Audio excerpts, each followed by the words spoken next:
दिवसात वागणूक कशी ठेवायची, एक प्रेमाचं वातावरण कसं निर्माण करायचं, आणि मला ज्या काही थोड्या भागवत सप्तांचा अनुभव आहे मी सांगतो, खरंच या 7 दिवसात वातावरण अत्यंत चांगलं असतं. कोणीही अकारण म्हणजे कारण असलं तरी तापत नाही, जोरात बोलत नाही, एकमेकाच्या अंगावर खेकसत नाही, भुंकत नाही, काही नाही, भांड सुद्धा पडत नाही, काही फुटत नाही. मी बघून तुम्हाला सांगतो. आता इथे आपली जबाबदारी आहे, इथे जी मंडळी आहेत त्यांची, की कशाला वरच्या आवाजात बोलायचं सांगावं. आम्ही जर सांगितलं इथून तिकडच्याला हाक मारूच नका, त्याच्या जवळ जा, 1 मीटरच्या अंतरावरून त्यांना हाक मारा, इतकी स्पष्ट सूचना दिलेली आहे. आता मला एकदम जमणार नाही, कारण मला इथून तिथे हाक मारायची सवय असते म्हणून. पण नंतर तीच व्यक्ती सांगेल, अगं मला तरी बोलवायचं, काय सांगितले आपल्याला, 1 मीटर अंतरावर जा आणि मग बोला. म्हणजे आपल्या बोलण्याचा टोन, व्हॉल्यूम आणि एकंदरच शब्दसंख्या कमी होईल. राग नाही येणार. इतक्या वेळा मी तुला बोलवते, अगं मला ऐकूच आलं नाही, कशाला 1 मीटरवर जाऊन सांगा. तिचं लक्ष असेल त्यावेळेला सांगा. ती व्यक्ती 10 की 9 वेळा तुमचं ऐकते की नाही ते बघा. एरवी मी सांगत असतो आणि तो ऐकत नाही, कारण त्याचं लक्षच नसतं तिकडे. लक्ष वेधा, ड्रॉ हिज अटेन्शन, आणि मग सांगा. म्हणजे तुम्ही साधी विनंती केली तरी त्या व्यक्तीसाठी ती आज्ञा असते. बघा विचार करा. तर व्यासाने ग्रंथ लिहिला, तो व्यास येऊन बसले होते. हा जो पहिला सप्ताह झाला, शुकदेव सांगत होते, श्रोते ऋषी होते येऊन बसलेले, साधू संत महात्मे सत्पुरुष सगळे होते. व्यास बसले होते आणि व्यासांच्या डोळ्यातून अश्रू वाहत होते. ते त्यांच्या दाढीवरून त्यांच्या छातीवर सगळी छाती अश्रूंनी भिजवून गेलेली होती. सगळे ऋषी त्यांना विचारतात, तुम्ही लिहिलं ना भागवत? हो म्हणाले. पुढे काय होणार आहे तुम्हाला माहीत आहे ना? हो म्हणाले. मग तुम्हाला इतकं वाईट का वाटतं? कारण तुम्हाला माहीतच आहे काय होणार आहे या राजाचं. ते म्हणाले, नाही, मला एका विचाराने वाईट वाटतं. मी हे लिहिलं, पण माझा पुत्र हा शुकदेव हा जगला, आणि जगायचं कसं हे तो माझ्यापेक्षा जास्त चांगलं इतरांना सांगते. मलाही भागवत जगायचं कसं, जीवनात कसं आणायचं हे आता माझ्या मुलाकडून मला कळलं. ह्या विचाराने मला खूप बरं वाटतंय आणि हे आनंदाश्रू आहे असं व्यास सांगतात. तर खटवांग राजाचा आपण बघत होतो. हा राजा 2 तास जीवन उरलेलं असताना आतुर संन्यास घेतो, आणि नंतर संन्यासात त्याला अर्पण केलं जातं. लक्षात ठेव, हे तुझं नाव या यज्ञाला अर्पण करतो, स्वाहा, हे तुझं गाव राज्य अर्पण करतो, हा तुझा राजवेश, हा तुझा राजवाडा, हे तुझं सगळं अर्पण करतो, आणि आता तुझा पुनर्जन्म झालेला आहे, तुला हे नाव दिलं जातं. हे अर्पण करताना याच्या मनातून खरंच मला आता नाव नाही आहे, मी मुक्त आहे. खरंच मला आता राज्य नाही आहे, मी मुक्त आहे, कटकट नाही राज्याची, राज्य चालवण्याची. मला देह नाही आहे, मला हे नाही आहे, मला ते नाही आहे. असं करत करत त्या 2 तासात तो मुक्त होतो. मृत्यूपूर्वी मुक्त होतो 2 तासात. तळमळ पाहिजे, किती वेळात काम होईल असं सांगता येत नाही. भक्ती ही अशी गोष्ट आहे की एकदम फुलून येते किंवा एकदम विझून सुद्धा जाते. ती सांभाळली मात्र पाहिजे. तर सांगायचं काय, व्यासाने ग्रंथ लिहिला, व्यासाने तो शुकाचार्यांना सांगितला. शुकदेवानी स्वतः प्रेरणा मिळाली त्यांना. परीक्षित बसल्या म्हणून परीक्षिताला सांगितला. तो पहिला सप्ताह होता, तो 7च दिवसांचा होता, कारण महात्म्य सांगण्याचा प्रसंगच नव्हता, पहिल्यांदाच सांगितला होता. नंतर लोक म्हणायला लागले की भागवताचं काय सामर्थ्य आहे, की राजासारखा राजा जो अनेक विचारांनी आणि भोगाने उपभोगाने बांधला गेला होता, तो 7 दिवसात मुक्त झाला. हे भागवत महान ग्रंथ आहे. भागवताचं महात्म्य तयार व्हायला लागलं. मग एकदा नारद असे आकाश मार्गाने जात असताना यमुनेच्या काठी आपण उतरावं असं त्यांना वाटलं. नारद ज्या वेळेला उदास व्हायचे, हे काय चाललंय, माणसासारखा माणसाचा देह मिळालाय, माणसाच्या जीवनाची संधी मिळालेली आहे, पण संधीचं सोनं करायचं सोडून तुम्ही माती करताय याचं वाईट वाटतं. संत हे नेहमीच म्हणतात, बुडते हे जन देखवेना डोळा ऐसा कळवळा. त्यांना आपल्याबद्दल वाईट वाटतो की हे सगळ्या घराला आग लागली आहे आणि तू शांतपणे झोपलाय, तुला शहाणा कसा म्हणू, तू आत्महत्यार आहे. अग्न गृहासी लागला आणि हा सावकाश निजेला, तो कैसा म्हणावा भला आत्महत्यारा. समर्थ रामदासांची ओळी आहे. आपण क्षणाक्षणाने आत्महत्या तर करत नाही आहोत ना, जीवन किती उरलंय हे आपल्याला माहित नाही आहे. एक प्रसंग सांगतो गोंदवलेकर महाराजांच्या जीवनाचा. महाराज आणि त्यांचे सासरे, ते सासरे म्हणजे महाराजांची दुसरी पत्नी जी आंधळी महाराजांनी निवडली होती. बघायला गेले मुली आणि त्यांनी पहिली मुलगी दाखवली. नंतर म्हणाले नको, दुसरी मुलगी दाखवली, नको. ते म्हणाले तुम्हाला एक आंधळी मुलगी आहे ना. ते म्हणाले पण तुमच्यासारख्या तेजस्वी माणसाला ती मुलगी कशाला, मला तीच मुलगी पाहिजे. म्हणून पहिली पत्नी त्यांची मेली, त्यावेळेला त्यांनी ती दुसरी पत्नी आली, तिला ते सरकार म्हणायचे, मोठा अधिकार दिला. महाराजांच्या कित्येक वर्ष त्या अडाणी आंधळ्या बाईंनी त्याला जे चैतन्य मिळालेलं होतं आपल्या पतीकडून आणि रामाच्या भक्तीतून, तिने संस्थानाची काय सुंदर व्यवस्था लावली त्या बाईंनी. ती शिकलेली कुठे होती सांगा बरं. तर ती काय होईल तिचं आपण गेल्यानंतर, हा विचार त्यांना सुचत होता. तिच्या वडिलांना म्हणजे महाराजांच्या सासऱ्यांना सतावत होता. पण महाराज आहेत ना, महाराज तिची चांगलीच काळजी घेतात, प्रेम आहे महाराजांचं तिच्यावर, आपल्याला कसली काळजी. जेवल्यानंतर हात धुताना सासरे त्यांना म्हणतात, आम्ही आता वृद्ध झालो, थकलो, एकच इच्छा आहे, या गोंदवल्याच्या रामासमोर आणि महाराज तुमच्या मांडीवर मरण यावं. महाराज म्हणाले गोंदवल्याच्या रामासमोर मरण येईल तुम्हाला, पण आमच्या मांडीवर मरण येण्याचा योग नाही. तर ते म्हणाले की का, आम्ही तुमच्या आधी जाणार आहोत. म्हणजे फार दिवस उरले नाही आहेत. त्यावेळेला हात ते धुत होते, त्यांचं पाण्याची धार तशीच थांबली. म्हणजे म्हणाले तुम्हाला तुमच्या मुलीचं काय, हा विचार आला ना मनात. पण काय करायचं, कुऱ्हाड सुटली आहे हे एक्सप्रेशन लक्षात ठेवा. आपण म्हणतो मृत्यूची टांगती तलवार, इकडे कुऱ्हाड आकाशातून सुटली आहे, ती डोक्याच्या अगदी जवळ पोचली हो, ती डोक्यावर पडणार आणि आम्ही मरणार. घाबरू नका म्हणाले, तुमचीही कुऱ्हाड सुटलेली आहे. आणि तसं बघायला गेलं तर जो माणूस जन्मतो तेव्हाच कुऱ्हाड सुटते, कुणाची दूर असते, कुणाची जवळ पोचलेली असते. एवढंच शांतपणे त्यांनी सांगितलं. आणि त्या आंधळीची तुम्ही काळजी करू नका की माझ्यापेक्षा समर्थपणे अनेकांचे संसार चालवेल, निश्चिंतपणे आपण आपलं जीवन संपवूया. तर केव्हा माझं जीवन संपणार आहे हे एखाद्या वेळेला संतांना कळतं, आपल्याला कुठे कळतं. मग जाणारा एक एक क्षण आपण हिशेब दिला पाहिजे स्वतःला. एक साधा प्रयोग करतो जो तुम्ही उद्यापासून करू शकाल. सकाळी 6 वाजता आपण उठलो ना, 7चा गजर लावायचा मोबाईलवर आणि 6 वाजता प्रार्थना करायची, हा तासभर मी छान वागेल. छान वागेल म्हणजे रोज सांगायची गरज नाही, मी बायकोवर ओरडणार नाही, मुलांना मारणार नाही, माझी कामं शक्यतो मीच करेल, शक्यतो दुसऱ्याची सेवा करेल, माझी सेवा करायला लावणार नाही दुसऱ्याला. आणि शक्य झालं तर देवासमोर बसेल, काहीतरी चांगलं वाचेल, निदान श्रीराम जय राम जय जय राम किंवा कुठलाही मंत्र म्हणत राहील. हे ठरवलं. 7 वाजता गजर झाला ना मोबाईलचा, 1 सेकंद थांबा तुम्ही, मी कसा वागलो, ठरवल्याप्रमाणे काही वागलं नाही, बायकोवर ओरडलो, मुलं उठत नाहीत म्हणून त्यांच्या पाठीत झपाटा घातला आणि देवाचं काहीही केलं नाही. 7चा गजर झाला ना, 8चा गजर लावा ना मोबाईलवर, लगेच गजर लागतो. अलार्म लावा मोबाईलवर. 8 वाजता डोळे मिटून उभा राहा. 7 ते 8 वेळ कसा गेला, निदान 15 मिनिटं तरी मी देवासमोर बसलो. पण बाकी घरातल्यांशी मी कुसडेपणानेच वागलो, चुकलं माझं. 9चा गजर लावा. रात्री झोपताना विचार करा, आज मी कसा वागलो. प्रार्थना करा, उद्या मी कसा वागणार. देवाला सांगा, देवा शक्ती दे, बुद्धी दे, भक्ती दे आणि स्फूर्ती दे. स्फूर्ती is inspiration, Bhakti is devotion, Shakti is my strength आणि बुद्धी इज माय इंटेलेक्ट. या 4 गोष्टी अत्यंत आवश्यक आहेत जीवन सुधारण्यासाठी. आणि या 4ही गोष्टींच्या अनेक कथा इकडे आहेत. तर पहिली कथा आपण बघत होतो, तर ती आपण एक बघून आज थांबूया. पहिली कथा आहे ती भक्तीची कथा आहे. भक्ती एक स्त्री बनून बसलेली आहे, तिच्या आजूबाजूला त्या सगळ्या स्त्रिया बसलेल्या आहेत आणि त्या स्त्रिया रडतायत, काही तिला समजावत आहेत, ती जोरात रडते आणि तिच्यासमोर 2 आसन्न मरण अशी व्यक्ती बसलेल्या आहेत. म्हाताऱ्या कोणत्याही क्षणी मरतील असे 2 झोपलेले आहेत आणि ती रडते, मधून मधून बेशुद्ध पडते. पाणी मारून तिच्या सख्या म्हणजे मैत्रिणी तिला उठवत आहेत. नारद म्हणाले, यमुनेच्या काठी असलं दृश्य यापूर्वी मी बघितलेलं नाही. ते खाली उतरतात आणि तिथे एक जी सखी असते तिची तिला विचारतात, तुम्ही कोण. त्यावेळेला ती म्हणते, माझं नाव गंगा, ही यमुना, ही ब्रह्मपुत्रा, ही तापी, ही कावेरी, ही कृष्णा, ती कोयना. म्हणजे तुम्ही नद्या कहो. आणि ती तरुण स्त्री कोण आहे, ती भक्ती. आणि ते समोर म्हातारे कोण आहेत, ती तिची मुलं.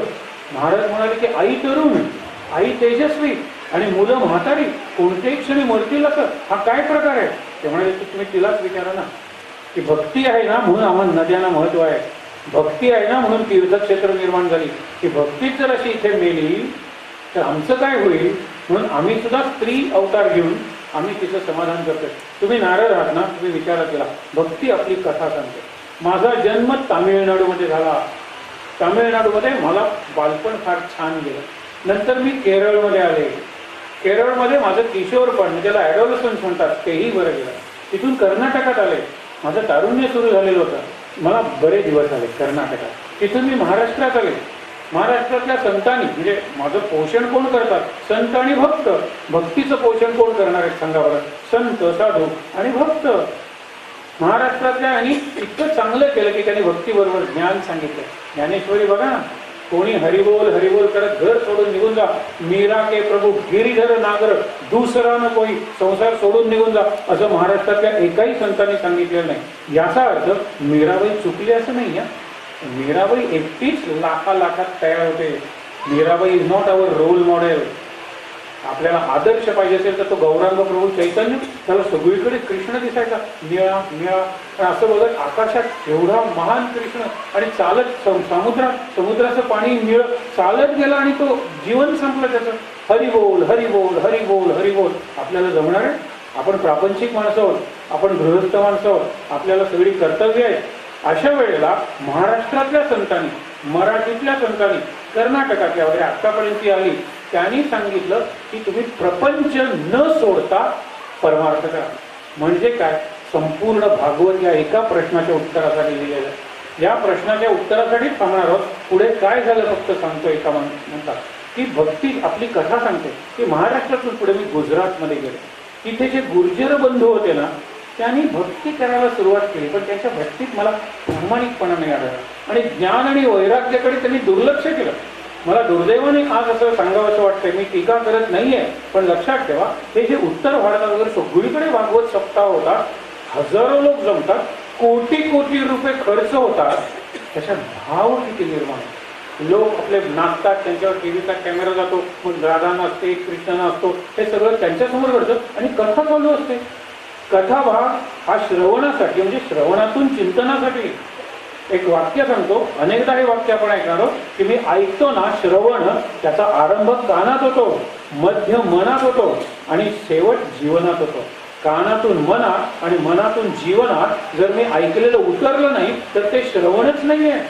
भागवताचं श्रवण कसं करायचं? एकाग्रतेने करायचं. गाणी वगैरे होतील, मध्यंतरात होते. आपण कृष्ण जन्म, रुक्मिणी संयोग करणार आहोत, शेवटी करणार आहोत.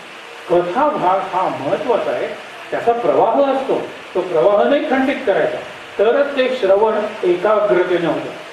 म्हणून भक्ती म्हणते की तिथे मला वाईट दिवस आले आणि विशेषतः माझी मुलं म्हातारी झाली.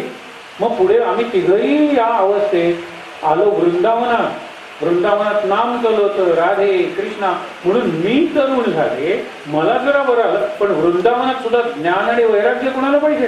की माझी मुलं आहेत, कोणत्याही क्षणी मरतील आणि मुलं मरताना कुठल्या आईला वाईट वाटणार नाही. तेव्हा तू नारद आहेस ना, नारदा काहीतरी कर. त्यावेळेला तो म्हणतो की मी तुला वचन देतो की गेहे गेहे जने जने, म्हणजे प्रत्येक घरात आणि प्रत्येक नगरात मी नामस्मरण नाम संकीर्तन करत तुझा प्रसार करीन. हे भक्ती देवी ती म्हणते मला माझा प्रसार नकोय, माझ्या मुलांचं काय? ते परत तरुण झाले पाहिजेत, सचेतन झाले पाहिजेत आणि मला अभिमान वाटला पाहिजे माझ्या मुलांचा. ते म्हणाले माझ्याकडे आता उपाय नाहीये, पण मी उपाय नक्की शोधून काढेन. परत आकाश मार्गाने जाताना त्यांना 4 कुमार भेटतात. ते आपल्यालाही पुन्हा भेटणार आहेत. मी फक्त नावं सांगतो. त्यांना सनत कुमार म्हणतात. सनत, सनक, सनातन आणि सनंदन ही 4 मुलं आहेत ब्रह्मदेवाच्या मानस संकल्प त्यातून निर्माण झालेली आहेत आणि ती कायम कुमार असतात, कायम ज्ञानी आणि तेजस्वी असतात. वय त्यांचं वाढत नाही, त्यांना सगळीकडे मुक्त प्रवेश आहे, अत्यंत ज्ञानी आहे. नारद त्यांना विचारतात की असा प्रकार मी बघितला, उपाय काय? ते म्हणाले उपाय एकच, भागवताचा सप्ताह. भागवताच्या सप्ताहातून ते ज्ञान आणि वैराग्य परत संजीवन त्यांना मिळतं की नाही ते बघ.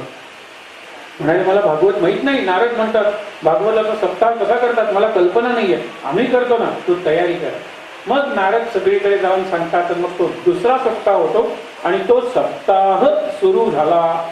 सांगायला लागले महत्व भक्तीचं. आणि मग कोणीतरी सांगितलं अगं तुझ्या 2 मुलांना घेऊन त्या सप्ताहाच्या ठिकाणी जा.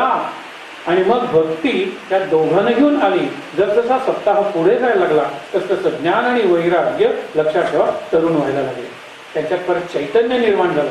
आणि ज्यावेळेला सप्ताह संपला त्यावेळेला भक्ती अत्यंत आनंदात नाचायला लागली की माझी दोन्ही मुलं माझ्यापेक्षा तरुण झाली आणि ती चैतन्यमय आणि सशक्त झाली. मला खूप आनंद आहे. या भागवताची मी ऋणी आहे.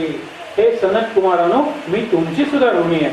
भक्ती ज्या ग्रंथाची ऋणी आहे त्या भागवताचं महात्म्य आणखीन काय सांगायचं. तर भक्ती आपल्या दोन मुलांना अत्यंत कष्टानं असं घेऊन येते.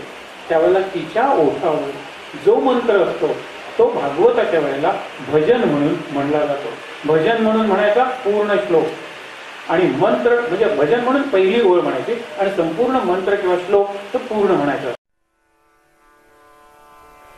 नाम संकीर्तनं यस्य सर्व पाप प्रणाशनम् प्रणामो दुःख शमनस्तम नमामि हरिं परम. काल आपण महात्म्यांच्या कथा पाहत होतो. महात्म्याच्या भागवत महात्म्य आणि त्याच्या कथा दोन प्रमुख कथा आहेत. त्यापैकी भक्ती, ज्ञान आणि वैराग्य. ज्ञान आणि वैराग्य हे अतिशय जराजीर्ण झालेले आहेत, कोणत्याही क्षणी मरतील. आणि त्यांची आई भक्ती ही मात्र अत्यंत तरुण आहे. त्यांच्यासाठी काय केलं सांगितलं नारदांना.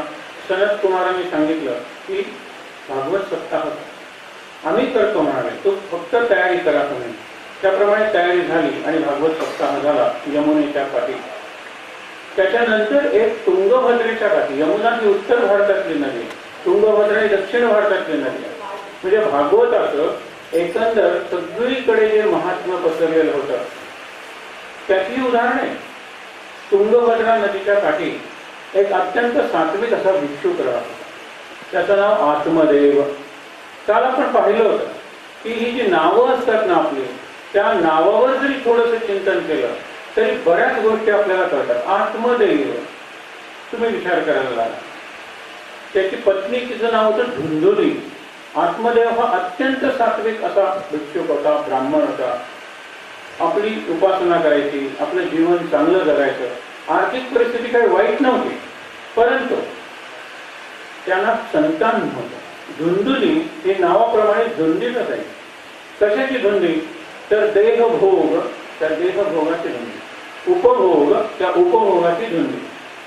त्यामुळे ती धुंदीतच आहे. देहाच्या पलीकडे आणखीन काहीतरी आहे. आपल्याला इंद्रियातून जे सुख मिळतं त्या इंद्रियातील सुखाच्या पलीकडे आणखीन काहीतरी आहे. याची तिला कल्पनाच नव्हती. ती त्याच वेळेला होती असं नाही. अशा वृत्तीची माणसं आपल्यात किती असतात, आपण तसे नाही ना हा विचार करायचा. की देहाच्या पलीकडे म्हणजे काहीतरी आहे. देहाची सुख अगदी बरोबर, प्रपंच हा सुखासाठी आहे अगदी बरोबर, पण फक्त देहाच्या सुखातून आपण सुखी होत नाही हे सांगणाऱ्या पुढे कथा आहेत त्या आपण त्यावेळेला बघूया. पण लक्षात घ्या, ही धुंदुली होती. सतत आपल्या नवऱ्याला म्हणायचे आपल्याकडे सगळं आहे पण आपल्याला मूळ नाही. तिच्या त्रासाला कंटाळून हा आतमध्ये बाहेर पडला. घराच्या बाहेर निघाला आणि एका साधूची त्यांनी सेवा केली. सेवा अशी केली की साधू प्रसन्न झाला आणि म्हणाला, तू कोणत्या तरी उद्देशाने इथे माझी सेवा करायला आला होतास का? त्यावेळेला तो आत्मदेव म्हणतो, तसा उद्देश माझ्या मनात नव्हता, मी कंटाळून आलो होतो. पण आता तुमची सेवा करताना तुम्ही जर मला विचारताय तर एकच आहे, ते म्हणजे संतान नाही आहे मला. त्यामुळे पत्नी अत्यंत असंतुष्ट असते, असमाधानी असते. तर तो एक फळ देतो आणि सांगतो, उद्या सकाळी स्नान करून हे फळ तुझ्या पत्नीला खायला सांग. हे माझ्या तपश्चर्येचं फळ आहे आणि ते तो चमत्कार घडवेल. तिला योग्य वेळी गर्भ राहील आणि ती गर्भवती होईल आणि पुत्रवती होईल. तो म्हणतो काही हरकत नाही. आनंदाने तो घरी येतो आणि पत्नीला सांगतो की तू दुसऱ्या दिवशी उठ आणि हे फळ ग्रहण कर. ती म्हणते काही हरकत नाही, ते फळ देवासमोर ठेवते. हे लक्षात घ्या. ज्याला आपण सेकंड थॉट म्हणतो ना, पुन्हा ती विचार करायला लागली की आता मी गर्भवती होणार म्हणजे काय, माझं बाळणपण प्रसूती होणार म्हणजे काय, नंतर मी पुत्रवती होणार म्हणजे काय, हा विचार करायला लागली. आतापर्यंत मूल नाही म्हणून ती कटकट करत होती. आता तिच्या समोर एक भयंकर चित्र उभं राहिलं. ती म्हणाली, आता मी जर गरोदर राहिले गुरुवार तर माझं पोट केवढं मोठं होईल, मी किती बेढप दिसायला लागेल. आणि अशा वेळेला माणूस किती सूक्ष्मात जाऊन विचार करतो हे एक दोन उदाहरणं भागवतात दिलेली आहे. ती विचार करते की माझं पोट वगैरे असं वाढलेलं आहे, अजून माझी प्रसूती म्हणजे बाळंतपण झालेलं नाहीये, आणि अशा वेळेला घराला आग लागली, मी स्वतःचा जीव कसा वाचू, मला तर परत जाता येणार नाहीये.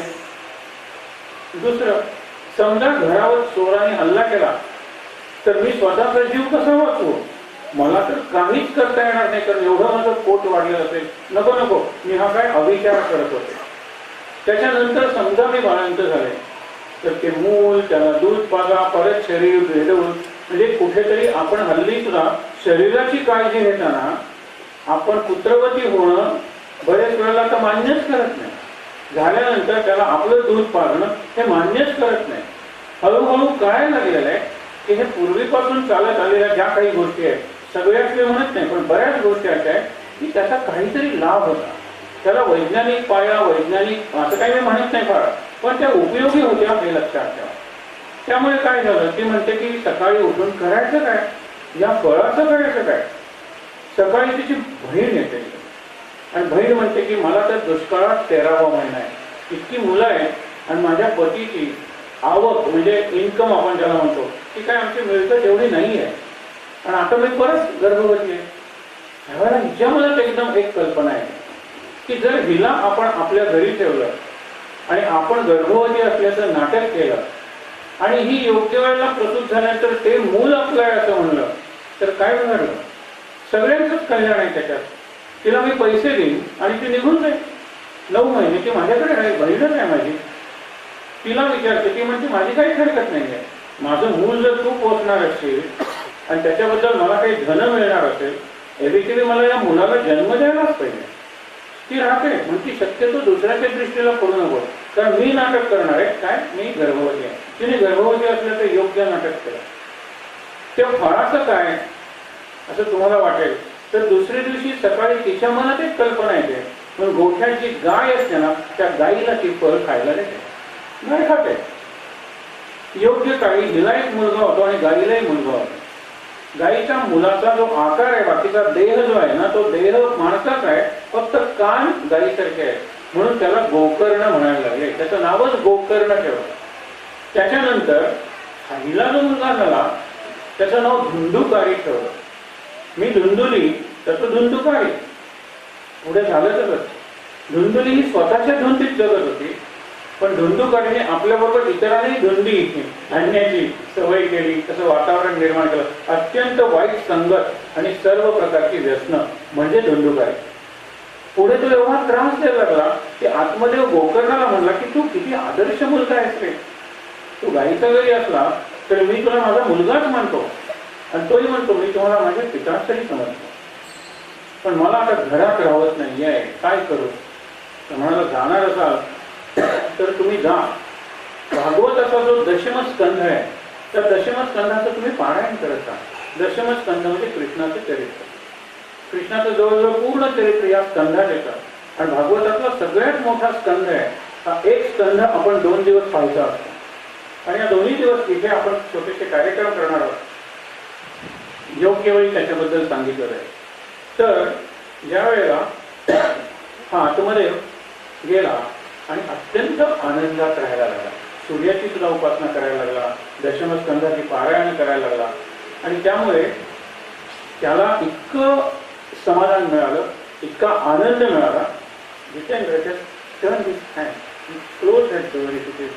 आनंदात राहिला. इकडे काय परिस्थिती घरात, त्या धुंदुकारीची व्यसनं सहज होत नाहीये, आणि त्यामुळे आईने आत्महत्या केली. ही जी धुंदुली आहे तिने आपल्याला पुत्र मिळावा म्हणून एवढं काय केलं की विहिरीत उडी टाकून आत्महत्या केली.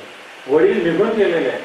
भाऊ म्हणाला आता मी तीर्थयात्रेला जातो, गोकर्ण तीर्थयात्रेला निघून गेलेला आहे. अशा वेळेला ज्याला आपण मोकळं रान म्हणतो तसं पूर्णपणे लायसन्स एका अर्थाने वाटते तसं वागायला त्या धुंदुकारीला मिळालं.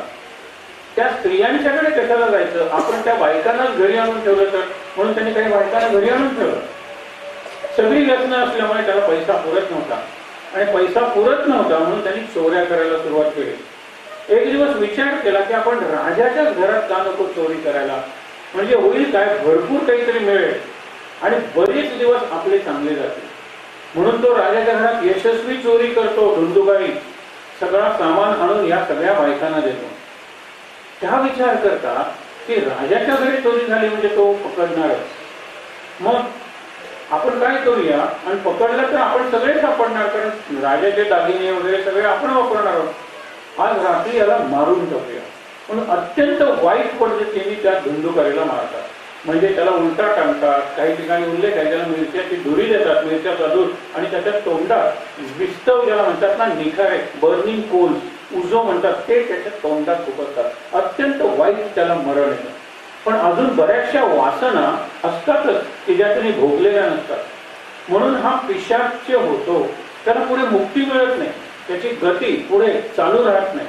म्हणून विचार करा की ज्या वेळेला हा धुंदुकारी असा फिरतोय, वाटेत एक जण हा तीर्थयात्रेला गेला होता, त्याच्या गावातला एक गेला आणि सांगितलं की अरे काय तुझ्या घराची दशा झाली, तू इकडे तीर्थयात्रेला आलास, आईने आत्महत्या केली, वडील तर तू असतानाच निघून गेले होते, आणि तुझ्या भावाचा अत्यंत दुःखद असा अंत झाला, आणि आता तो पिशाच्च्या अवस्थेत तिकडे फिरत असतो.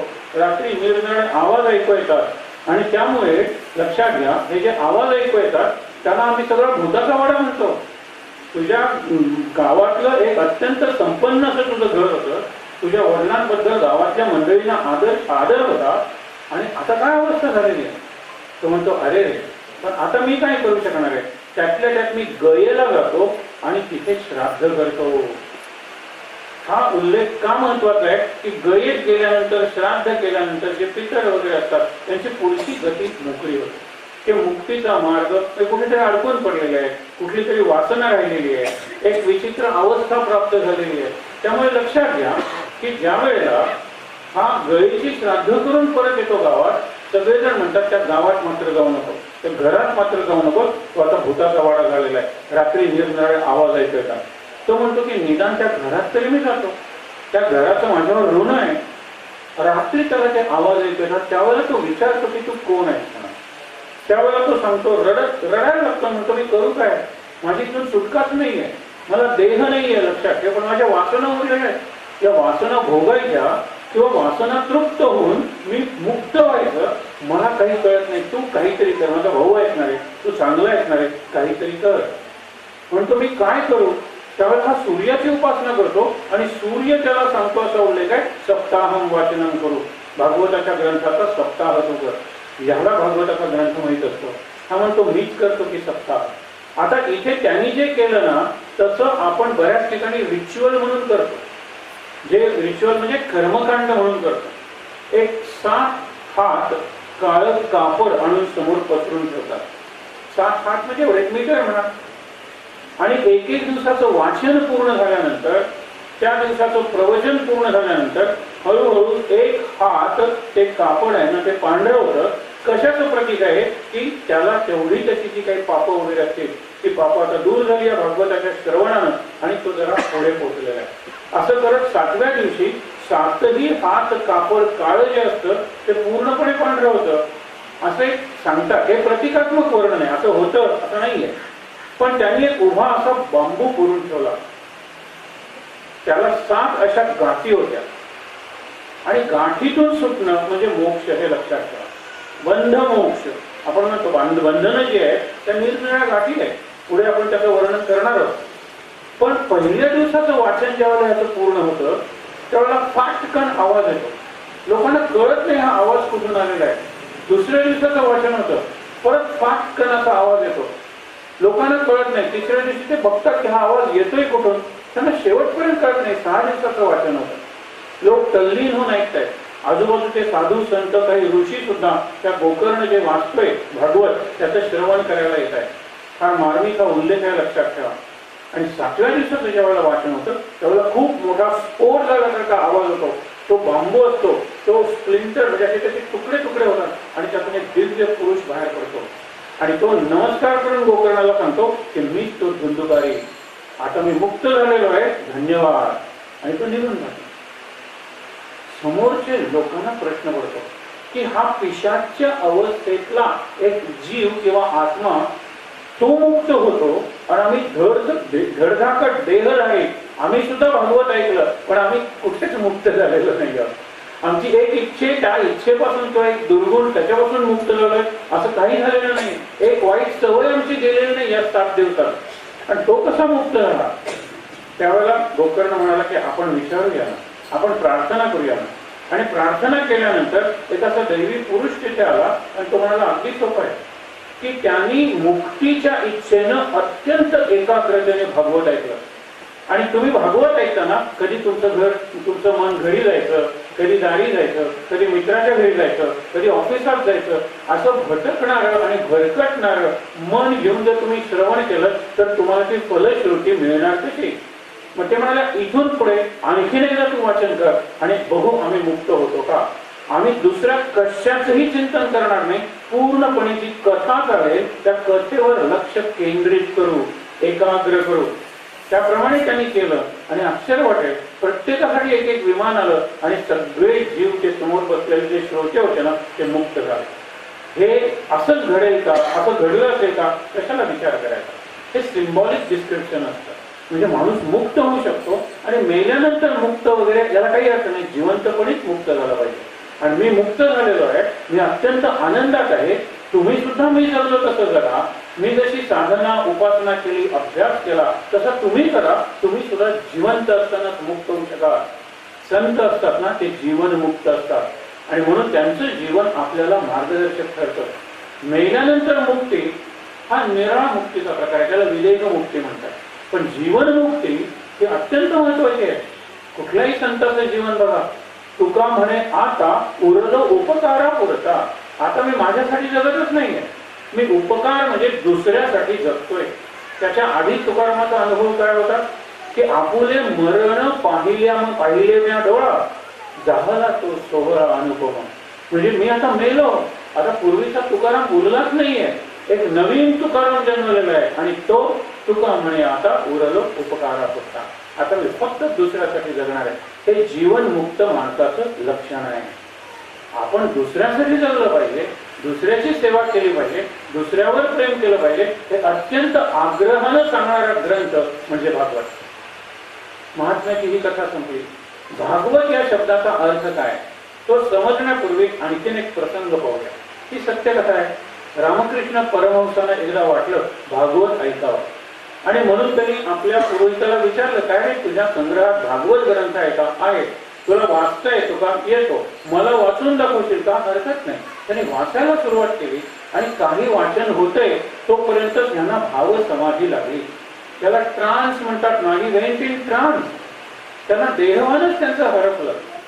मग अशा वेळेला काही वेळाने देहवानावर येता येता ते भागवत भक्त भगवान, भागवत भक्त भगवान, भागवत भक्त भगवान असंच म्हणायला लागले.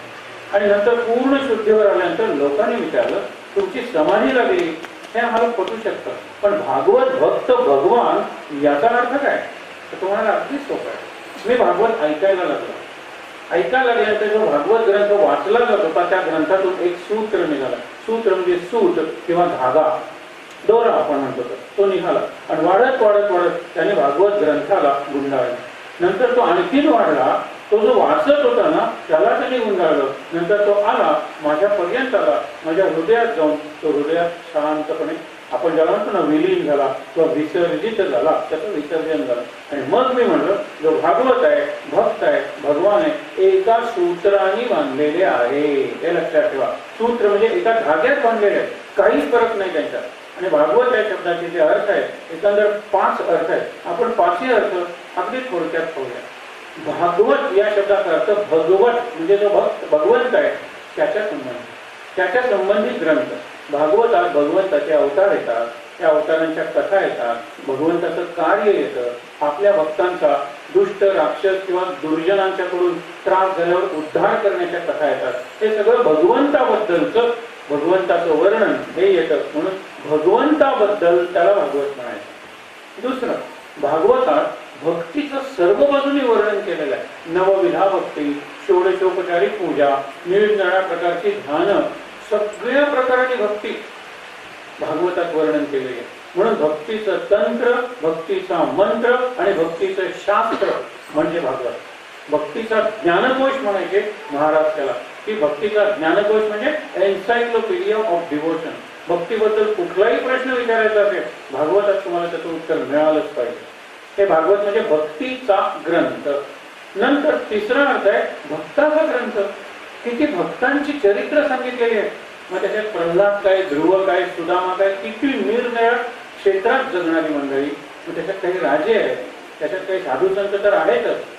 भक्ती कशी करायची हे या भक्तांच्या चरित्रातून सांगितलंय. म्हणून भक्तांचं वर्णन करणारा, त्यांच्या जीवनाचं वर्णन करणारा ग्रंथ म्हणजे भागवत. हे तीन अर्थ तर झाले. म्हणजे भगवंताबद्दल, भक्तीबद्दल आणि भक्ताबद्दल. चौथा अर्थ आहे अशी भक्त जिथे जमतात, असा सत्संग वगैरे त्या लोकांचा एक जो संप्रदाय बनतो त्याला भागवत संप्रदाय म्हणतात. एका बाजूने त्याला वैष्णव संप्रदाय म्हणतात, तर दुसऱ्या बाजूने त्याला वारकरी संप्रदाय म्हणतात. लक्षात हा सगळं भागवतांचा संप्रदाय. म्हणून काल सुद्धा आपण सर्व भागवतांना नमस्कार करा. भागवत म्हणजे फक्त भागवताचे भक्त नाही, तर भगवंताचे भक्त, सगळ्या देवांचे भक्त, त्याला भागवत असं म्हणतात. आणि भागवताचा आणखीन एक अर्थ आहे, संस्कृत जी भाषा आहे ना ती कृत म्हणजे केलेली भाषा आहे. संस्कार केलेली भाषा म्हणून तिला संस्कृत म्हणायला लागेल.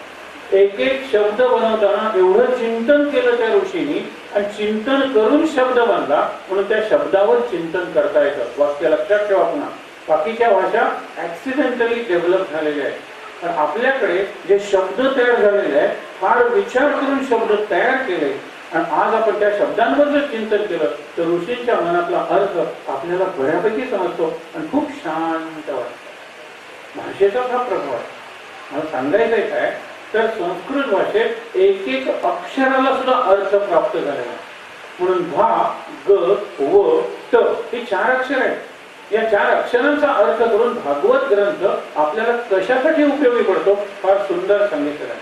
भा या शब्दाचा अर्थ आहे प्रकाश, चैतन्य, ऊर्जा किंवा शक्ती. भा हा शब्द आपण आकाशातल्या सूर्याला वापरतो. भास्कर, भा म्हणजे प्रकाश निर्माण करतो, ऊर्जा, शक्ती निर्माण करतो तो सूर्य, त्याला भास्कर म्हणतात. बरोबर. आपण अगदी मराठीत बोलूया ना, आपल्या जीवनात सुद्धा भा म्हणजे प्रकाश, उष्णता आपल्याला उपयोगी असते. आपण करतो तो भात, आपण करतो ती भाकर, आपण खातो ती भाजी. हे जे भा आहेत ना ते हेच प्रकाश आहे.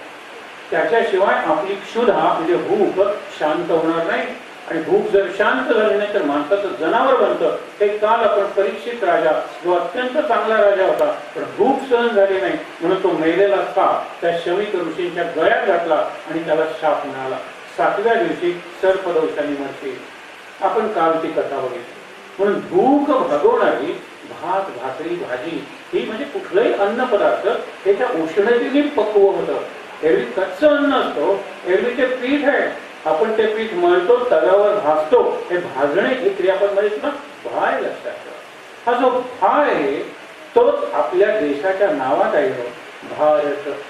रथ म्हणजे गुंतलेले, रमलेले, आणि भा म्हणजे प्रकाश. प्रकाशाच्या पूजेत रमणाऱ्यांचा देश, प्रकाशांच्या पूजेत गुंतलेल्यांचा देश म्हणजे भारत. आणि प्रकाश म्हणजे सद्गुण, प्रकाश म्हणजे चारित्र्य, प्रकाश म्हणजे बुद्धी, प्रकाश म्हणजे बघा ना तुम्ही सगळे चांगल्या अर्थाचे शब्द प्रकाश या अर्थे. त्यांची पूजा करायची अशा लोकांचा जो देश त्याला भारत म्हणतात. आजची अवस्था तुम्ही जस्ट कॉन्ट्रास्ट ही अशी का आलेली आहे कारण आपण आपल्या ग्रंथांचा अभ्यास बंद केलेला आहे. अगदी 2011 या नंतरच्या काळात सुद्धा या 7 दिवसात तुम्हाला कळेल की भागवत हा जुना ग्रंथ झालेलाच नाहीये. किंबहुना पुराण या शब्दात 2 शब्द आहेत, पुरा आणि नव. पुरा म्हणजे प्राचीन, ओल्ड और एन्शंट, आणि नव इज न्यू और मॉडर्न. म्हणजे ट्रॅडिशन अँड मॉडर्निटी म्हणजे परंपरा आणि नवता किंवा नवीनता याचा संगम म्हणजे पुराण. शब्दाचा अर्थच तो आहे. पुराणातल्या गोष्टी सांगू नकोस. कुणी सांगितलं पुराण म्हणजे फक्त जुन्या गोष्टी? पुराणात जे सांगितलेले सिद्धांत असतात त्याला युनिव्हर्सल ट्रुथ्स म्हणतात. म्हणजे काय? विश्व सिद्धांत. काल जयी, कालावर विजय मिळवणारे सिद्धांत. अरे काळ बदलू दे, लोकांची जीवन पद्धती बदलू दे, स्थळ बदलू दे, आफ्रिका असू दे, अमेरिका असू दे किंवा आपला भारत देश असू दे, हे सिद्धांत सिद्धांत म्हणून खरे राहणार आहे. म्हणून हे ग्रंथ क्लासिक्स ठरले. आणि क्लासिक्स, एपिक्स या शब्दाचा अर्थ काळावर मात करून जिवंत राहिलेले ग्रंथ. तुम्ही सांगा मराठीतलं पुस्तक मला. ही जी ज्ञानपीठ मिळवलेली पुस्तक आहे, किती पुस्तकांची नावं आठवतात तुम्हाला? आज ययाती आपल्याला त्यातल्या त्यात जवळ आणि शिरवाडकर यांना ज्ञानपीठ मिळालं, त्यांची किती पुस्तकं आता आपल्याला वाचनात आहेत. सहज एक अनुभव म्हणून तुम्हाला सांगतो की काही वर्षांपूर्वी प्रश्न विचारला गेलेला होता की नासे फडकेंची किती पुस्तकं गेल्या संपूर्ण वर्षात तुमच्या लायब्ररीतून इश्यू झाली. वि स खांडेकरांची किती पुस्तक. आश्चर्य वाटेल, महाराष्ट्रातल्या मुख्य मोठ्या ग्रंथालयातून म्हणजे लायब्ररीतून एकही नासी फडक्यांचं पुस्तक लोकांनी वाचायला नेलेलं नाही. आणि त्याला आम्ही आमच्या काळात युग प्रवर्तक नासी फडके म्हणायचे. कुठे गेलं ते युग? कुठे? मला सांगा ना, 20 वर्ष एखादं पुस्तक पूर्णपणे लोकप्रिय राहिलेलं आहे, पण रामायण अजूनही लोकप्रिय. किंबहुना आज या इलेक्ट्रॉनिक मीडियाच्या काळात रामायण, महाभारत, भागवत यांची लोकप्रियता वाढली आहे आणि वाढते आहे. की तुम्ही आणि मी कोण वाढवणार आणि तुम्ही आणि मी कोण थांबवणार? विचार करा. हा विचार कसा आहे की त्याचा प्रसार होतच राहणार. ज्या वेळेला गरज असते त्यावेळेला त्याचा प्रसार निरनिराळ्या माध्यमातून होईल, पण आवश्यक त्यावेळेला होईलच. कधीही स्वतःबद्दल चांगले म्हणत नाही संत. मी कोण रे, मी अगदी साधा माणूस आहे म्हणणारे वाल्मिकी रामायणाच्या पहिल्या, आपण त्याला म्हणतो ना, अध्यायात म्हणतात की माझी जी रामकथा आहे ती किती दिवस लोकांच्या प्रचारात राहील, किती दिवस लोकांना आवडत राहील. एरवी हेच सगळे संत वगैरे उदाहरण द्यायचं असेल तर काय सांगतात, यावश चंद्र दिवाकर, जोपर्यंत आकाशात चंद्र, तारे आणि सूर्य आहेत तोपर्यंत माझं प्रेम, माझी कथा, माझी कविता अमर होईल. पण वाल्मिकी हुशार आहे तो. हे चंद्र, तारे वगैरे निदान फिजिकल एंटिटी, फिजिक्सचा आणि ऍस्ट्रॉनॉमीचा भाग आहे तो. त्याच्यात चैतन्य, त्याच्यातलं चैतन्य शक्तीच्या वापर ह्याच्यात आहे, त्यांचं शक्ती प्रकाशक आहे, ठीक आहे, हे सगळं आहे. पण ज्याला आपण संस्कृती म्हणतो ती संस्कृती सूर्यावरही नाहीये आणि चंद्रावर सुद्धा अजून नाहीये. ती संस्कृती आहे. म्हणून त्यांनी सांगितले संस्कृतीला आवश्यक असे 2 भाग, एक तीर्थ म्हणजे पाणी आणि क्षेत्र म्हणजे जमीन. जोपर्यंत यावत स्थास्यन्ति गिरया सरितश्च महीतले तावत रामायण कथा लोकेषु प्रचलित. जोपर्यंत या पृथ्वीवर नद्या वाहत आहेत आणि पर्वत उभे आहेत तोपर्यंत रामकथा लोकांना आवडत राहील. एवढी प्रतिज्ञा आहे, किती आत्मविश्वास पूर्ण सांगतात. हे स्वतःची पढाई मारत नाही, रामचरित्राचं महात्म्य सांगतात. तर भागवताचे अर्थ आपण बघितले. हा एक अर्थ बघूया. भा म्हणजे प्रकाश. हा प्रकाश म्हणजे मुक्तीचा प्रकाश आहे, शांतीचा प्रकाश आहे, ज्ञानाचा प्रकाश आहे, कर्म, भक्ती आणि ध्यान त्याचा प्रकाश आहे. त्या प्रकाशाकडे मला जर जायचं असेल तर मध्ये हा सगळा भव सागर म्हणजे माझं जीवन, माझा प्रपंच, माझा व्यवसाय, त्यातली कर्तव्य, हा सगळा सागर मध्ये पसरलेला आहे आणि त्याच्या पलीकडे मुक्तीचा प्रकाश आहे. मग सागरावरून जाण्यासाठी साधी नाव चालत नाही, जी नदी क्रॉस करण्यासाठी किंवा ओलांडण्यासाठी आपल्याला उपयोगी पडते. त्याला अत्यंत श्रेष्ठ अशी नौका पाहिजे. हा अर्थ आहे.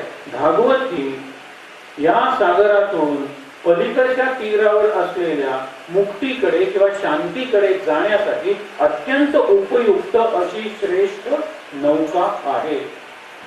भा म्हणजे प्रकाश किंवा मुक्ती, ग म्हणजे गमन करणे, जाणे, व वरेण्य श्रेष्ठ आणि त म्हणजे तरणी, नौका तरुण जायला उपयोगी पडते. ते भागवत शब्दाचा अर्थ काय आहे?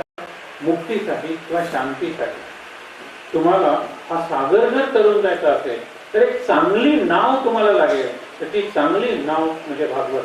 हा या शब्दाचाच अर्थ आहे. पण भागवताचे किती अर्थ आहे? 5 अर्थ तर आपण बघितले. शेवटी तुम्हाला सांगतो की भागवत हा ग्रंथ भावगत झाला पाहिजे. जसा मनोगत असतं, आत्मगत असतं, तसं भावगत झाला पाहिजे. जोपर्यंत भाव म्हणजे भावना, प्रेम, भक्ती याच्यात भागवत एकरूप होत नाही, मिसळून राहत नाही, तोपर्यंत भागवत वाचनाचा उपयोग नाही. म्हणून भावगत झाल्याशिवाय भागवत समजत नाही. आणि या भागवतातला भा भक्तीचा, भा मुक्तीचा, भा कर्माचा, ज्ञानाचा हा जर काढून टाकला तर फक्त गवत उरतं, हे लक्षात ठेवा. आणि आपण गवत खाणारे नाही आहोत. आपल्याला भा म्हणजे तो प्रकाश आहे ना, त्या प्रकाशाची आपल्याला एक प्रकारे आतून ओढ आहे. म्हणून भागवताचा पहिला श्लोक आणि भागवताचा शेवटचा श्लोक, त्या दोन्ही श्लोकांचे शेवटचे चरण एकच आहे, सत्यम परम धीमही. धीमही म्हणजे ध्यान करूया. ध्यान कशाचं करूया? परम सत्याचं ध्यान करूया. कृष्ण परम म्हणलेलं नाही किंवा विष्णू परम म्हणलेलं नाहीये. कृष्ण आणि विष्णू त्याच्यापेक्षा सत्य, शिव, सुंदर, चैतन्य, आनंद ही जी मूल्य आहेत ना, व्हॅल्यूज लक्षात ठेवा. They are more important. Krishna वगैरे हे देव, देवता, अवतार काळाच्या ओघात झाले, तुमच्या लक्षात आहे. पण त्यांच्याही पलीकडे असलेलं जे परब्रह्म, जो परमात्मा, जो परम ईश्वर असा जो आहे तोच महत्वाचा आहे. आणि त्याच्यासाठी आपण सगळं भागवत लिहिलेलं आहे असं व्यास सांगतात. शिकवलेलं आहे मी माझ्या काही शिष्यांना, शुकदेव म्हणतात. आणि आपणही त्याच दृष्टीने भागवत ऐकायचं. आता भागवताचा जो पहिला स्कंध सुरू होतो त्याच्यात सुरुवातीलाच व्यासाने महाभारताचं सूत्र पकडलेलं आहे. कसा झाला शेवट महाभारताचा की हे सगळेजण निघून गेले हिमालयात. काल आपण तो प्रसंग बघितला. त्याच्या आधी काय झालं? त्याच्या आधी ज्या वेळेला गांधारी, धृतराष्ट्र आणि मुख्य म्हणजे कुंती बरोबर विदुर आणि युयुत्सु नावाचा एक मुलगा होता, 151 कुणाचा? धृतराष्ट्राचा. आणि तो दासीपुत्र होता. तो पांडवांच्या बाजूला गेला म्हणून तो जिवंत राहिलेला आहे. 100 कौरव मारले गेले. हाही एका अर्थाने कौरव धृतराष्ट्राचा मुलगा आहे. तो युयुत्सु म्हणाला, हे जर माझ्या पहिल्यापासून माझ्या आई पिताश्री आहे तर त्यांची सेवा करायला मी जातो. ते अरण्यात निघून गेलेले आहेत पुन्हा कधी न परत येण्यासाठी, म्हणून त्याला आरण्यक किंवा अरण्य पर्व म्हणतात. हा महाभारताचा भाग आहे. परंतु भागवतात हे जातात आणि नंतर त्यांचा अंत तिथे होतो. आग लागते वनाला आणि त्या आगीत होरपळून गांधारी, कुंती आणि धृतराष्ट्र मरतात. त्याच्यानंतर विदुर हा तीर्थयात्रेला गेलेला असतो, पण त्यांनी जवळजवळ प्रायोपवेशन म्हणजे अन्न आणि पाणी यांचा त्याग केलेला असतो. फक्त स्केलेटन आणि त्याच्यावरून स्किन म्हणजे हाडांचा सांगाडा आणि त्याच्यावर फक्त कातडी एवढाच विदुराचा जीव उरलेला होता. आणि युयुत्सु हे सगळं बघितल्यानंतर हिमालयात तपश्चर्येसाठी निघून जातो. म्हणजे तो एका पर्वाचा अंत झाला. पर्व म्हणजे कुठला? एक फेज. कुठली? पांडवांच्या वडिलांची पिढी इथे सांगते.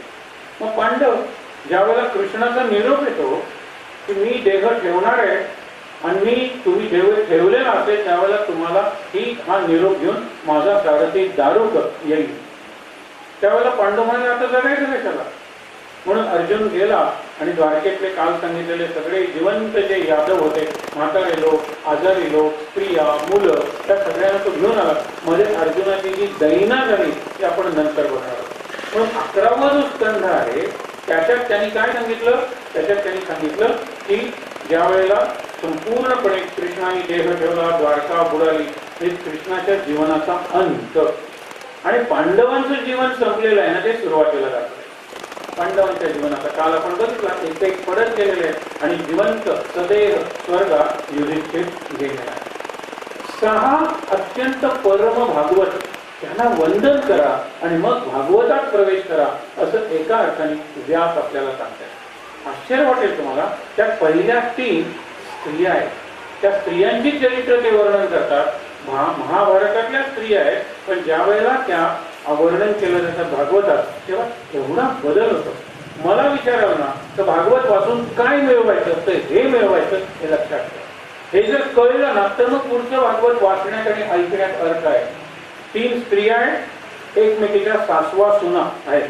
त्या सिरियल्स बघण्यापेक्षा ग्रंथात वाचा की तिकडची कुंती इकडे कशी झाली, तिकडची द्रौपदी तिकडची म्हणजे महाभारतातली इकडे कशी झाली, उत्तरा जे अभिमन्यूची पत्नी आहे भागवतात कशी झाली.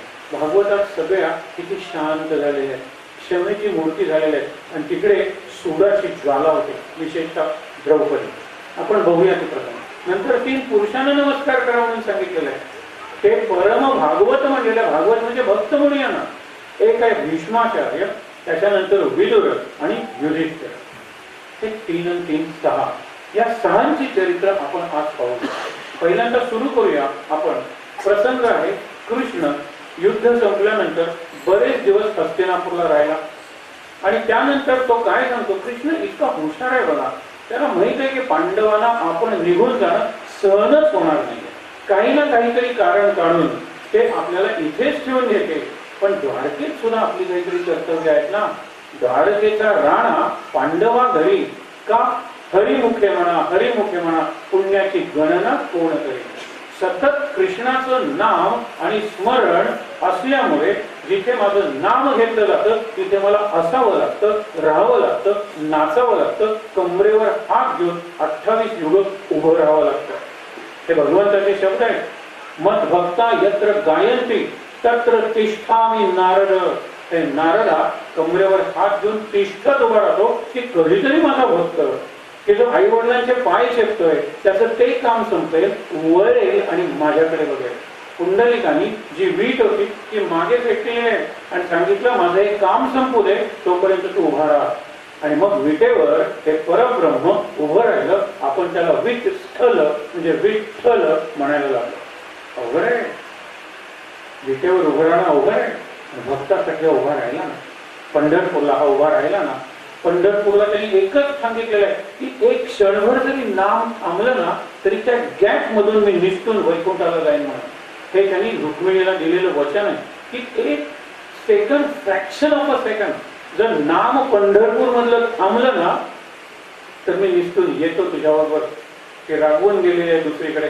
पंढरपूरला एकट्या पांडुरंगाचं मंदिर आहे आणि शेजारी रुक्मिणीचं मंदिर आहे.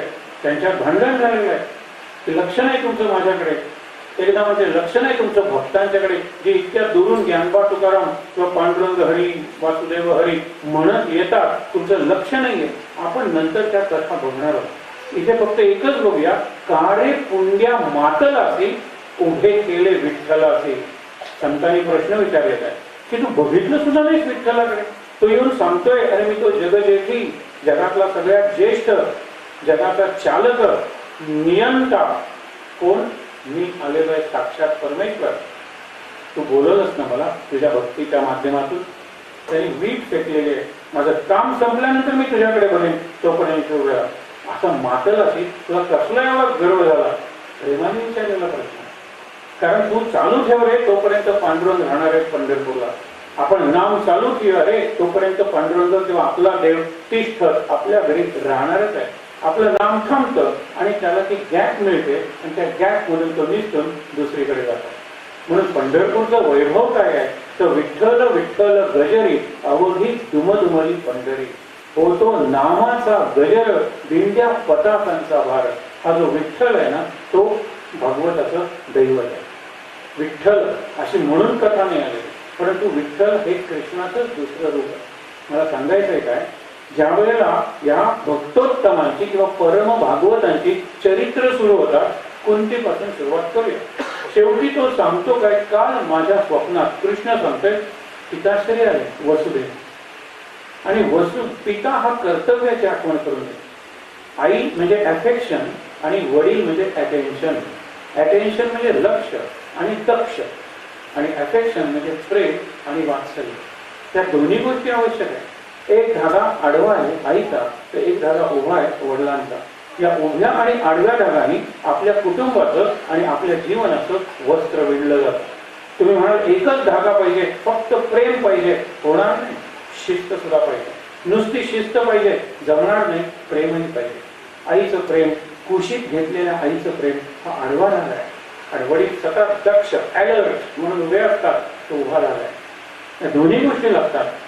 माझ्या स्वप्नात काल वसुदेवाले आणि त्यांनी सांगितलं कृष्णा झालं ना आता सगळं, हस्तिनापूरचं स्थिर स्थावर, आता तरी गे ना द्वारकेला. तेव्हा मला आता द्वारकेला गेलं पाहिजे, मला निरोप द्या. सहज विचारतो कुंतीला की तू माझी आत्या आहे. ते नातं लक्षात ठेवण्यासारख्या वसुदेवाची सख्खी बहीण कुंती आहे. कुंतीचं पाळण्यातलं नाव पृथा आहे. पृथा म्हणजे अत्यंत विस्तारत जाणार, त्याच पृथ्वी बनलेलं आहे. इतकी विस्तारत जाते तिची माया, इतकी विस्तारत जाते तिची कार्यशक्ती की संपूर्ण पृथ्वीला व्यापून टाकते. असं चारित्र्य असलेली ही जन्मलेली मुलगी वडिलांनी वचन दिलेलं आहे. वडील शूरसेन, वसुदेव आणि कुंती म्हणजे पृथा त्यांचे पिताश्री, त्यांनी आपला मित्र जो कुंती भोज राजा आहे, ज्याला मूल नाही आणि होणार नाही, त्याला वचन दिलेलं आहे की मला जे पहिलं मूल होईल, मुलगा किंवा मुलगी, मी तुला देईन. ही झाली मुलगी, मग ती कुंती भोज राजाला दिली म्हणून त्याला कुंती म्हणायला लागले. सहज आपण चिंतन करूया की विस्तारत जाणारी विशाल अशी पृथा ही कुंती म्हणजे कुंठित संकुचित आयुष्य जगायला लागले. अत्यंत तेजस्वी आहे. 16व्या वर्षी दुर्वासांना प्रसन्न केलेला आहे. दुर्वासांचा अर्थ गमतीनं ज्यांचा वास दूर असलेला बरा ते दुर्वास, कारण जवळ आले की अत्यंत अवघड परीक्षा घेतील आणि जर त्या परीक्षेत आपण पास म्हणजे उत्तीर्ण झालो नाही तर शाप देते. म्हणून दुर्वास नको कुठलेही ऋषीचा. पण ह्या दुर्वास आलेल्या कुंती भोज राजाकडे आणि म्हणाले माझ्यातून एक अशी शक्ती किंवा सिद्धी प्रकट होणार आहे. आपल्याला हा अनुभव आहे का? जे कविता करतात ना त्यांना हा अनुभव असतो की कविता होती मला, त्यांना मग एकांत लागतो. कविता त्यांना स्फुरत असते की कागदावर उतरेतोपर्यंत मन अत्यंत चलबिचल किंवा बेचैन अशा अवस्थेत असते. त्याला कन्स्ट्रक्टिव्ह टेन्शन किंवा प्रेशर म्हणतात. त्यातून काहीतरी निर्मिती होणार असते आणि हा अनुभव कवीचा आहे. तसाच अनुभव शास्त्रज्ञांचा आहे. वेळ नाही आपल्याला, पण मेरी क्युरीला ज्या वेळेला रेडियमचा शोध लागला त्यावेळेला तिला दिसत होतं की आपल्या पोरीला हलवते पाळण्यात आणि नंतर नवऱ्याला एकदम म्हणते की ती झोपायला आलेली आहे, अजून फक्त 4-5 झोके तुले, मी खाली जाते कारण my dream has come true in the stellar or the, आपण ज्याला हल्ली बेसमेंट म्हणतो, खाली तळघरात तिला लॅबोरेटरी दिलेली आणि ती एकाच वेळेला 3-3 पायऱ्या उतरत त्या सोपानाच्या स्टेअरकेसच्या खाली जाते, लॅबोरेटरीचं दार उघडते आणि सगळी खोली निळ्या प्रकाशाने भरून गेलेली असते. त्याला दिसत होतं, त्याला नक्की माहित होतं की आज माझ्यातून ते व्यक्त होणार आहे. ते जे एक पृथ्वीवरचं जे तत्व आहे, एलिमेंट आपण ज्याला म्हणतो, रेडियम नावाचं, जे अंधारात चमकणार आहे, त्यातून प्रकाश बाहेर पडणार आहे, ते तिथे मी जे क्रिस्टल्स करायला म्हणजे स्फटिक बनायला ठेवलेले होते, ते क्रिस्टल्स रेडियमचे होते, त्यातून प्रकाश बाहेर पडतो. हे सायंटिस्टला होतं, ते आपल्याला सुद्धा होतं.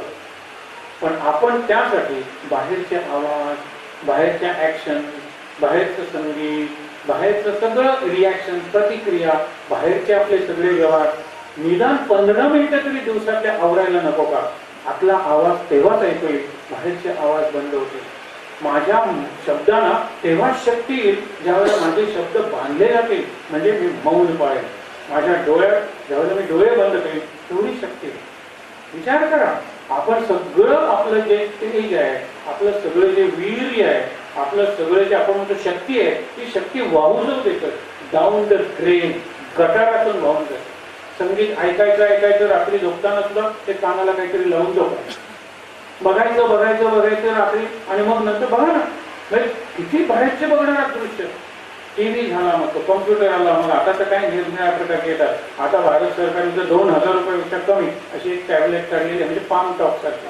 बघा ना, 2000 रुपयापेक्षा कमी आणि जगात सगळ्यात स्वस्त असं काय. आणि चांगली जर क्वालिटी झाली तर we will conquer the world market. कारण स्वस्तात स्वस्त हे 12,000 रुपयाचं आहे. हे 2000 मुलांना तर आणखी 1500 रुपयात देणार आहे. अगदी गेल्या आठवड्याची बातमी, त्याचं नावही फार छान आहे त्या टॅबलेटचं आपण काढलेलं. विचार करा, मग होणार आहे काय? याच्यावर काय मी अभ्यास करणार आहे, याच्यावर मी नको तेच बघत बसणार आहे, याच्यावर मी नको तेच गेम्स खेळत बसणार आहे आणि हे मला आई वडिलांनी हट्ट म्हणून आणून दिलं ना तर माझे 90% मार्क 80, 70 अशी सुंदरपैकी खाली घरंगळत येणार आहे. आणि हे मला माहीत आहे, पण तरी सुद्धा मी हे बंद करणार नाहीये. कारण का? की आत्महत्येचं आणि पतनाचं मला प्रचंड आकर्षण आहे. अशा प्रकारची जीवनशैली सध्या आपण जगतोय. We have to reverse. बरोबर उलट झालं पाहिजे असं नाही, पण some time of the day, 1 day off a week, at least a week in a year आपण या प्रपंचापासून दूर जायला नको का? हा विचार करा. आणि ही अशी संधी गोव्यात अनेक ठिकाणी आहे. नंतर काही ठिकाणांची नावं सांगेन. भारतात तर तुम्ही 15 दिवस जाऊन राहणार असाल तर तुमचे कपडे वगैरे सुद्धा धुतले जातात. अशी एक विंडो असते, आत खोलीत जातात, कुलूप लावून आत खोलीत सगळं तुम्हाला पाहिजे ते. आणि तरी तुम्हाला कंटाळा आला तर बैल दावा, नाही तर 15 दिवस तुम्ही राहू शकता. तुमची सगळी सेवा आम्ही करतो, एकही पैसा घेत नाही. शांत राहा, चिंतन करा जीवनाबद्दल, परमेश्वराबद्दल, माझ्या उरलेल्या जीवनातल्या ध्येयाबद्दल, माझ्या स्वप्नाबद्दल चिंतन करा. हे का बांधतायत लोक हे सांगा बरं. आणि श्रीमंत लोक एकत्र येऊन अशा गोष्टी बांधायला लागलेले आहेत. एक प्रकारचं असायलम किंवा एक प्रकारचं सॅनिटोरियम. तुम्ही या शांतीच्या शोधात आम्ही तुमचं स्वागत करतो. शांतीच्या शोधातच आपण भागवत ऐकायला या मंडपात बसलेलो आहोत. शांती पाहिजे आपल्याला. आणि एकदा मनशांती मिळाली ना तर जीवन सध्याचं चालू राहिलं तरी काही बिघडत नाही. माझ्या जीवनात येणारी संकट, माझ्या प्रपंचात येणाऱ्या अडचणी असल्या तरी चालेल जर मला मनशांतीचं वरदान मिळालं तर. विचार करा. मग आपण पाहत होतो, पुढे जाऊया. कुंतीला नमस्कार करून तो विचारतो की आत्या, कारण आत्या झाली ना, तू माझ्यापेक्षा वयाने मोठी आहे. दुर्वासाला प्रसन्न करून तू त्यांच्याकडून तो वशीकरणाचा मंत्र मिळवलेला आहे. आणि त्यामुळे तुझी पुत्र संतती जी झाली ती त्यांनी निरनिराळ्या शक्तींना बोलवून त्यांनी नाही का केली. हा दुर्वासाने दिलेला मंत्र होता. पहिल्यांदा सूर्याला बोलवते, कर्णाचा जन्म झाला. लग्न आधी म्हणून कर्णाला सोडून द्यावं लागलं. त्याच्यानंतर यमाला बोलवते, यमापासून युधिष्ठिराचा जन्म झाला. वायूला बोलवते, वायूपासून भीमाचा जन्म झाला. इंद्राला बोलवते, इंद्रापासून अर्जुनाचा जन्म झाला. पती पांडू याला शाप मिळालेला आहे की तू ज्या वेळेला स्त्री बरोबर एकांतात असतील त्या क्षणी तू मरशील. त्याला 2 पत्नी आहेत, मोठी कुंती आणि धाकटी माद्री. मद्र देशाची राजकन्या आहे. मद्र देश हा उत्तर भारतातच होता. पुढे आपल्याला त्याचा संदर्भ येणार आहे. पण लक्षात ठेवा, एकमेकावर बहिणीसारखं प्रेम करत होता. आणि माद्री तर कुंतीला आदर्श मोठी ताई म्हणजे आईच मानायची. त्यावेळेला ती विचार करते की 3 पुत्र मला मिळालेले आहेत. जर माद्रीची आणि पांडूची संमती असेल तर तो मंत्र मी माद्रीला शिकवेन. काही हरकत नाही, दोघंही म्हणाले. मग तो मंत्र करून तिने अश्विनी कुमाराला बोलवलं आणि तिला जुळी मुलं झाली, नकुल आणि सहदेव. असे ते 5 पांडव. म्हणजे ही शक्ती दुर्वासाकडून मिळवणं. आणि वय काय होतं, 16व्या वर्षी दुर्वासांना प्रसन्न करणं. म्हणजे कुंतीचं आत्मिक सामर्थ्य काय असेल फक्त कल्पना करा तुम्ही. या कुंतीला कृष्ण विचारतोय की काय पाहिजे तुला. मी आता जाणार आहे द्वारकेला, लवकर परत येणार नाहीये, तुला काय पाहिजे आत्या हे तू माग.